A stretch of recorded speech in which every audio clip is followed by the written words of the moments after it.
Hello students, I am Amit and I am going to start a PYQ series for computer science students who are preparing for GATE exam. ये जो 5 month का period है, this 5 month period is very crucial, very important for those students who are preparing for GATE exam.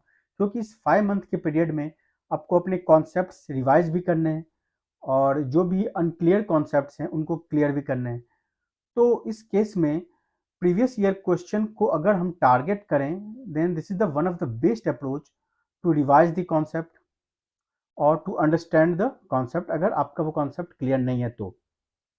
और हमने ये भी देखा है कि अगर प्रीवियस ईयर क्वेश्चन में जो भी क्वेश्चन जैसे 2000 में जो भी क्वेश्चन आया है वो रिपीट हुआ है 2017 में, तो इससे आपको एक हिंट भी मिलता है उस कॉन्सेप्ट से रिलेटेड, क्योंकि अगर आपने प्रीवियस ईयर क्वेश्चन को सॉल्व किया है तो जो कमिंग ईयर में जो आपको एग्जाम देने वाले हैं उसमें भी आपको एक हिंट मिल सकता है, एक रेफरेंस मिल सकता है अगर same kind of question, same kind of concept का क्वेश्चन अगर आ गया तो बेटर अप्रोच यही है कि अगर आप 30 इयर्स का क्वेश्चन अब अगर अभी से लगाना स्टार्ट करते हो, क्योंकि you have 5 month time now, तो अगर 5 मंथ पीरियड में अगर आप 30 इयर्स के क्वेश्चन को आप सॉल्व करते हो तो उससे क्या होगा कि आपका कॉन्सेप्ट भी रिमाइंड होगा।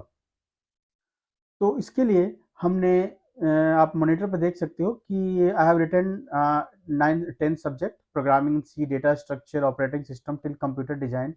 इन सारे सब्जेक्ट्स के क्वेश्चंस को हम इस सीरीज में सॉल्व करेंगे और इन सारे जो सब्जेक्ट्स हैं उनके टॉपिक को हमने एक कैटेगरी में डिवाइड किया है। वो क्यों किया है वो मैं आपको एक्सप्लेन करता हूँ, क्योंकि आपने देखा होगा कि 2000 में जो क्वेश्चन है वो सेम क्वेश्चन 2017 में भी आ जाता है। तो यहाँ पे हो सकता है कि अदर दूसरे ईयर का क्वेश्चन भी रिपीट हो रहा हो, तो इसको हम सॉर्ट आउट करने के लिए हमने कैटेगरी में डिवाइड किया है, ताकि जैसे कि हम प्रोग्रामिंग सी की बात करें तो प्रोग्रामिंग सी में डिफरेंट टाइप ऑफ टॉपिक हो सकते हैं, जैसे कि बेसिक्स ऑफ प्रोग्रामिंग, यहाँ पे मिसलेनियस काइंड ऑफ क्वेश्चंस आ जाते हैं, या पॉइंटर से रिलेटेड क्वेश्चंस आ जाते हैं, या लूपिंग से रिलेटेड क्वेश्चंस आ जाते हैं। ये जो अलग अलग टॉपिक्स है जैसे पॉइंटर, उसको हमने अलग कैटेगरी में रखा है। लूपिंग से रिलेटेड जो क्वेश्चन हैं उन सबको अलग कैटेगरी में रखा है। बेसिक काइंड ऑफ क्वेश्चन हैं उनको अलग कैटेगरी में रखा है। तो अगर वो किसी भी ईयर में क्वेश्चन आए, अगर वो कॉन्सेप्ट सेम है तो हमारा सिंगल कैटेगरी में आएगा और वो हम उसको इस सीरीज में सॉल्व करवा लेंगे। इससे क्या होगा कि आपका कॉन्सेप्ट भी क्लियर होगा, आपका रिवाइज भी हो जाएगा, आपको कोई क्वेश्चन छूटेगा नहीं। अगर जो भी रिपीट हुआ है तो वो क्वेश्चन छूटेगा नहीं और वो नेक्स्ट ईयर हो सकता है आपको इससे फ़ायदा हो।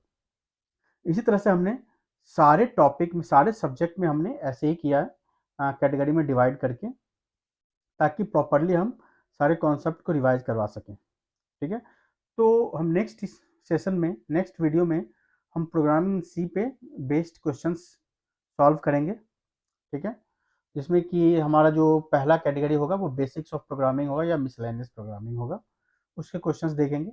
उसके बाद हम one by one coming videos में देखते जाएंगे। ठीक है, तो चलिए फिर आज के लिए इतना ही। Thank you.